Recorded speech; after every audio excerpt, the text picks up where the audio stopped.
Welcome back to the Deep Dive. It is Saturday, January 31st, 2026.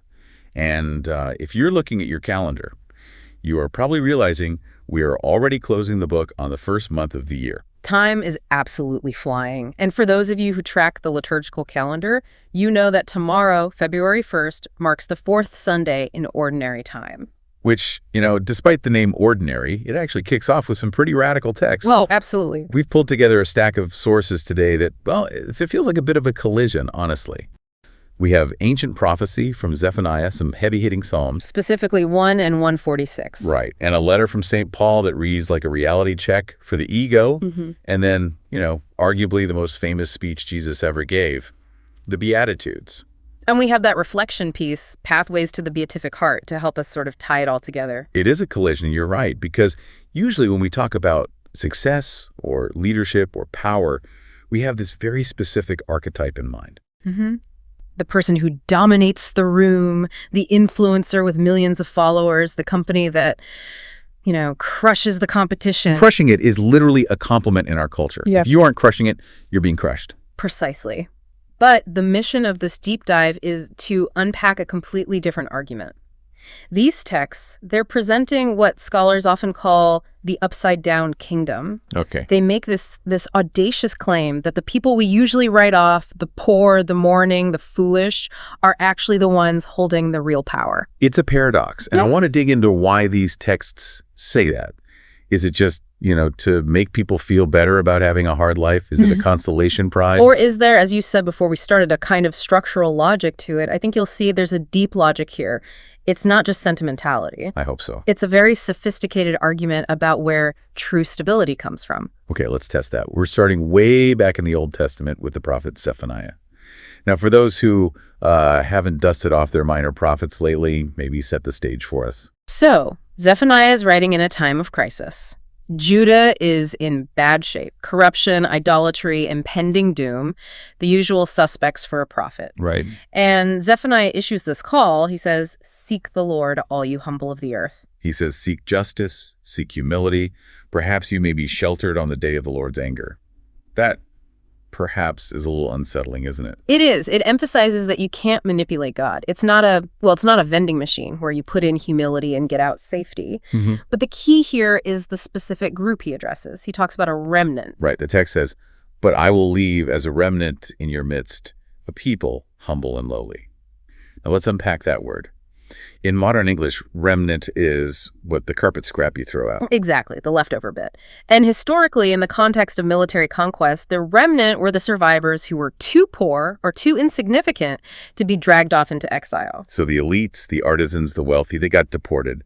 Nobody's got left behind. In the eyes of the empire, yes. But here's the flip. Zephaniah, or rather, God speaking through him, redefines this group. He says this humble and lowly group isn't the trash. They are the chosen vehicle for the future. They're the seed from which the new reality will grow. Precisely. And the source highlights how they behave, which I found fascinating. It says, they shall do no wrong and speak no lies, nor shall there be found in their mouths a deceitful tongue. And this connects their economic state of being lowly with an ethical stance. This is a crucial distinction. Okay. It's not just that they don't have money, it's that they have opted out of the rat race. I mean, think about why people lie or use a deceitful tongue in business or politics. Usually to get ahead, to cover up a mistake, spin a narrative, leverage power. Right. If you're trying to climb the ladder, deception is often a tool in the kit. But if you're the humble remnant, you've stripped all that away. You aren't trying to manipulate outcomes anymore. You're just relying on God. Yeah. You're just relying on God. Yeah. And the imagery Zephaniah uses is so pastoral. He says, they shall pasture and couch their flocks with none to disturb them. It sounds like a picnic, not a fortress. That's the point. Yeah. The world says safety comes from walls and armies. Zephaniah argues it comes from vulnerability aligned with God. When you have nothing to protect and nothing to hide, you are strangely untouchable. And that links directly to Psalm 146, which is also in our stack today. This psalm reads like a manifesto for the underdog. It really does. It's basically a list of God's priorities. Listen to this. The Lord secures justice for the oppressed, gives food to the hungry, sets captives free, It keeps going. gives sight to the blind, and raises up those who are bowed down. Notice the active verbs. Secures, gives, sets free. In the ancient world, these were specifically the duties of a good king. But the human kings were usually too busy building monuments to actually do that. Right. So the psalmist is saying, God is the only one who actually does the job of the king. He steps into the gap for the vulnerable. If you're oppressed, your advocate isn't the state, it's the creator. And then the pathways reflection brings in Psalm 1. This gives us the negative image. It warns against sitting in the seat of scoffers. The seat of scoffers. That is a powerful image for 2026, isn't it? It feels like the default setting of the internet. That ironic detachment, the cynical takedown. It's a crowded seat. It's the posture of someone who thinks they are above it all. The scoffer judges everything but stands for nothing. And the psalm contrasts this with the blessed man who delights in the law of the Lord. So the argument is clear. Don't align yourself with the cynical power brokers. Even if they seem to be winning right now, the text says they are like chaff that the wind blows away. Okay, so Zephaniah says, be the remnant. Psalm 146 says, God defends the remnant. And Psalm 1 says, don't try to be the cool, cynical kid. Exactly. It's building a cumulative case for humility as a survival strategy. So that's the Old Testament foundation. But now we move to the New Testament, St. Paul's letter to the Corinthians. And if Zephaniah was a gentle encouragement, this feels like Paul walking into the room and just shattering everyone's ego. Oh, absolutely. 1 Corinthians is a reality check. You have to understand Corinth to get this letter. It was a bustling commercial hub, obsessed with status, rhetoric, who you knew. Very New York or LA in that sense. Very. And Paul writes to this church and says, consider your own calling, brothers and sisters. Not many of you were wise by human standards. Not many were powerful. Not many were of noble birth. He is basically saying, look around the room, guys. We are not exactly the A-list. It's brutal. It is. He's calling them out for being socially irrelevant, but he's doing it to make a theological point about what we call the paradox of choice. Meaning? Why is this room full of nobodies? Is it because the smart people were too busy? Is God settling for the B team? Paul says no. He says it was a deliberate strategy. God chose the foolish of the world to shame the wise. And God chose the weak of the world to shame the strong. And then he goes even deeper. He says, God chose the lowly and despised of the world, those who count for nothing, to reduce to nothing those who are something. Those who count for nothing? The Greek phrasing there implies people who literally don't exist on the social register, non-entities. And why? What's the purpose? Paul says God does this so that no human being might boast before God. This concept of boasting, why is Paul so fixated on killing it? Is God just insecure? It's not about God's insecurity, it's about the source of salvation. If God built his church using only the billionaires and the generals and the philosophers, everyone would say, look what humanity achieved. We figured it out. We're so smart. Exactly. We would patent it and put it on a resume.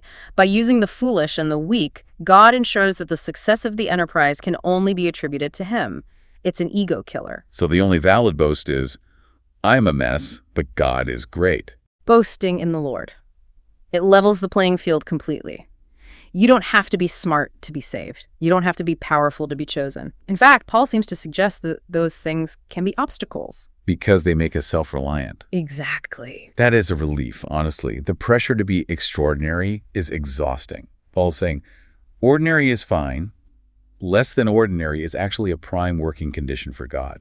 It removes the barrier of entry to the spiritual life. All right. We've had the prophecy. We've had the apostolic roast. Now we get to the main event. The Gospel of Matthew, the Sermon on the Mount. This is the manifesto. If you want to understand the upside-down kingdom, you start here. The scene is Jesus going up a mountain, sitting down, the classic posture of a rabbi teaching and delivering the Beatitudes.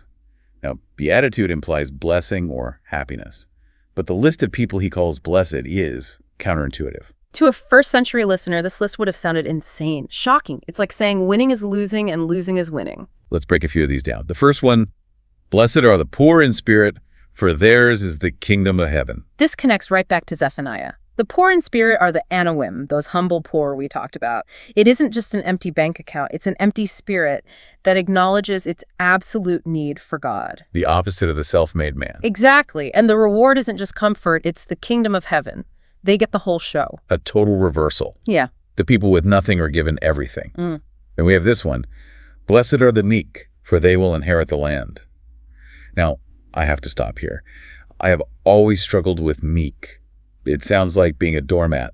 That is a massive translation problem. The Greek word here is praus, And in the ancient world, praus was used to describe a wild horse that had been trained for battle. Wait, a war horse? Yes. Think about a war horse. Is it weak? No, it's incredibly powerful, but it is disciplined. It is completely under the control of the rider. So meekness isn't weakness. It's strength under control. Strength under control. It's the ability to have power, but choose not to use it to dominate others. That changes everything. So meekness is having the discipline not to trample others, even if you could. Exactly. And Jesus says these people, the ones who don't need to conquer, are the ones who actually inherit the land. The aggressive conquerors burn the land down trying to possess it. But the meek steward it. They're the only ones left standing when the dust settles. Wow. Okay, what about blessed are they who mourn, for they will be comforted? Usually we think the blessed are the ones who are always happy. Our culture avoids mourning at all costs. We numb it, we distract ourselves. But Jesus is saying that if you aren't mourning, you aren't paying attention. The world is broken. If you can let that heart break in, if you can grieve, you open the door to divine comfort. You can't be comforted if you never admit you're hurt. Then we see a shift to active virtues. Blessed are the merciful, for they will be shown mercy. This one feels almost transactional. It's reciprocal. In the kingdom, you get what you give. If you want mercy, and believe me, we all need mercy, you have to become a conduit for it. Blessed are the peacemakers, for they will be called children of God. And note, not peacekeepers. Huge difference. Peacekeeping is often just avoiding conflict. Peacemaking requires entering into the chaos. It's hard, messy work, but it's what God does. So when you do it, you look like your Father. You're called a child of God. And then Jesus just drops the hammer at the end. He moves from general principles to direct address. Blessed are you when they insult you and persecute you falsely because of me. This is the litmus test, social rejection. Being insulted, having people lie about you. Yeah. In our culture today, that's social death. And Jesus says, rejoice. Rejoice and be glad, for your reward is great in heaven. This is the hardest pill to swallow. We are hardwired to seek approval. We want the likes. But Jesus is saying that if you are living this upside-down life, the world is going to hate you for it. Because you're exposing the game. You are. And that makes people uncomfortable. But Jesus reframes that rejection as a badge of honor. He says, don't worry about their approval. You have heaven's approval. So if we pull all this together, Zephaniah's remnant, Paul's nobodies, Jesus' blessed persecuted, what's the synthesis? The Pathways Reflection had a great line about this. Yes, it says these texts reveal a way of life that turns the world's idea of happiness upside down. But my favorite part was this quote. These blessings remind us that God sees our hidden sacrifices, tears, and quiet acts of love. That really stood out to me, too. We live in an attention economy. If you do a good deed and don't post about it, did it even happen? Right. We crave validation. But this theology argues for the hidden life. It says the most valuable things you do are the things nobody sees but God. The patience you show a difficult toddler at 3 a.m. The forgiveness you extend to a spouse who doesn't deserve it. God sees the hidden value, and that redefines what it means to be blessed. In the secular world, blessed is a hashtag you use when you get a new car. Hashtag blessed. True, you never see someone get a flat tire in the rain and tweet hashtag blessed. But in the Bible, blessing isn't about circumstances, it's about connection. You're blessed because you're held by God, even when you're poor or mourning. Especially then. Your worth isn't determined by your follower count. That's incredibly freeing. But we always like to bring this down to the pavement. The Pathways source has a section called Question to Do Something. Right, theology has to become biography, or it's just an intellectual exercise. And the question is, which beatitude will I intentionally live out today through a concrete act of love, mercy, or patience? I love that. Don't try to do them all, just pick one. So maybe for you listening, today's about being a peacemaker. Is there a conflict at work that you've been avoiding? Maybe today's the day to step in, not to win, but to heal. Or maybe it's mercy. Is there someone who actually deserves your anger right now? Being merciful means choosing to absorb that cost rather than passing it on. It stops the cycle. Or maybe, just maybe, you need to embrace being poor in spirit. Just admitting, you know what, I don't have this under control. I need help. That is often the bravest step of all. Admitting weakness is the first step to finding that real strength we talked about. So, to recap our deep dive, we saw Zephaniah calling us to find safety in humility. We heard St. Paul remind us that God intentionally bypasses the strong to choose the weak. Killing our ego. And finally, Jesus gave us the Beatitudes, the constitution of a kingdom where the meek inherit the earth. It's a consistent message across centuries. God aligns himself with the lowly. Which leads us to our final thought. Let's hear it. I've been thinking about this paradox of choice from Paul. If the text really says that God chose those who count for nothing, to reduce to nothing those who are something, well, what does that say about all the energy we spend trying to become something? We spend our whole lives trying to build that platform, that reputation. We want to be a somebody. Right. But perhaps the things we're most afraid of losing, our status, our control, our image, are actually the very things standing in the way of the blessing we are looking for. So maybe the goal isn't to climb higher. Maybe the goal is to climb down. Climb down. That is a countercultural thought to chew on this weekend. Indeed. Thank you all for joining us on this deep dive. We hope this helps you navigate your Sunday and the week ahead with a little more strength under control. Take care. We'll see you next time.